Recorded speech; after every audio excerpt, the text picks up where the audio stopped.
हारे का सहारा बाबा श्याम हमीरा, श्री रिद्धि सिद्धि सिद्ध विनायक गणपति मंदिर, शनि मंदिर, श्री खाटू श्याम बाबा तथा श्री शनिदेव मंदिर, बदामड़ी बाग, 4 रस्ता, वडोदरा। दिवसे जे कोई भाई भक्तों ने खाटू श्याम भगवान मनोहर श्रृंगार करवा इच्छता होय तेमने प्रमुख श्री अशोकभाई पवारनो संपर्क करो। खाटू श्याम बाबानो टूंको इतिहास दर्शाववामां आवेलो छे, जे हूँ तमने जणावी दऊं।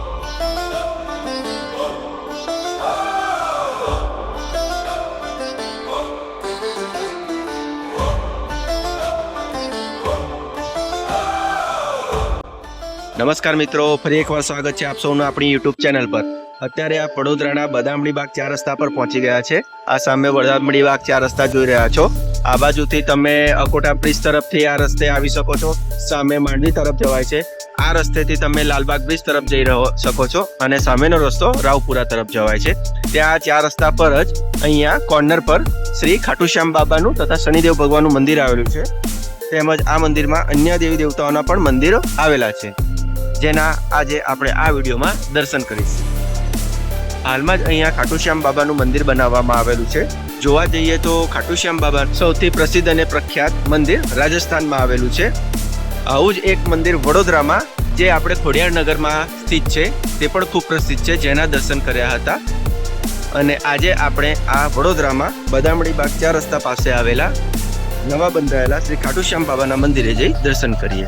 જેઓ રાજસ્થાનના ખાટુ શ્યામ બાબા મંદિરનો મહિમા છે, એવો જ પૌરાણિક ઇતિહાસ ધરાવતું અતિ પ્રાચીન અને પ્રસિદ્ધ મંદિર ગુજરાતમાં પણ આવેલું છે, કે જે નેશનલ હાઈવે નંબર 8 મારફતે વડોદરાથી લગભગ 18 કિલોમીટરના અંતરે પોર ગામે આવેલું છે।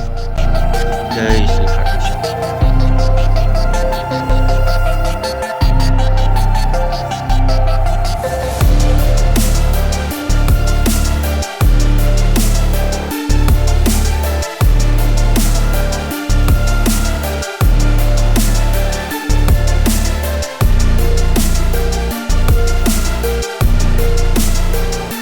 મંદિરમાં શ્રી ખાટુ શ્યામજીની આરતી પણ વર્ણવવામાં આવેલી છે।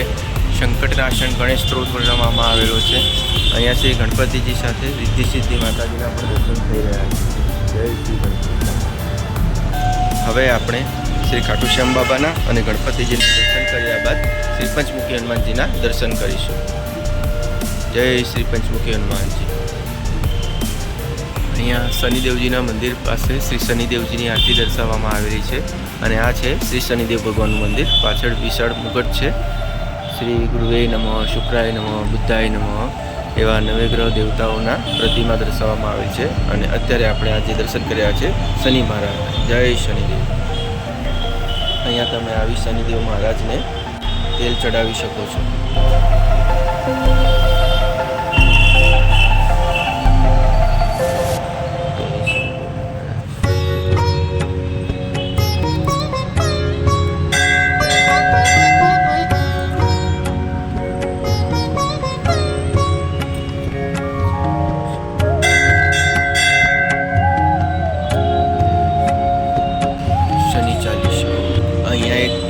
ઘણું જૂનું વૃક્ષ પણ છે। એ વૃક્ષની બાજુમાં શ્રી સાંઈ બાબાના આપણે દર્શન કરી રહ્યા છે। હજી આગળ જતા જય શ્રી ભાથીજી મહારાજ, જય શ્રી ભાથીજી મહારાજ, ભાથીજી મહારાજનું મંદિર છે। ભાથીજી મહારાજ સાથે અહીંયા તમને ખોડિયાર માતાજી, રામ લક્ષ્મણ સીતાજી, શ્રી પંચમુખી હનુમાનજી અને શ્રી કૃષ્ણ ભગવાન તેમજ મહાકાળી માતાજીના પણ દર્શન કરવા। ભાથીજી મહારાજના દર્શન કર્યા બાદ અહીંયા જ બાજુમાં જય શ્રી જોગણી માતાજીનું મંદિર આવે છે। જય જોગણી માતા। જય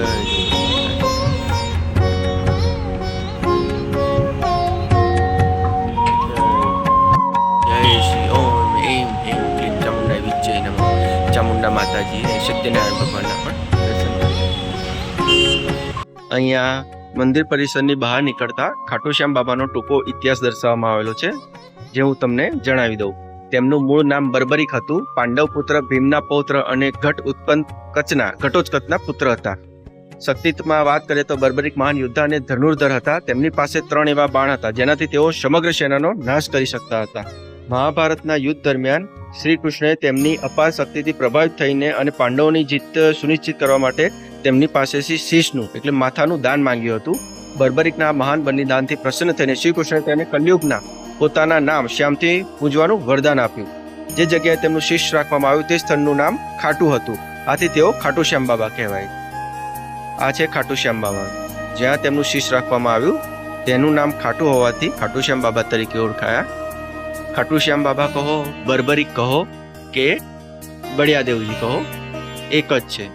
જય શ્રી ખાટુ શ્યામ બાબા. ખાટુ શ્યામ બાબાની જય.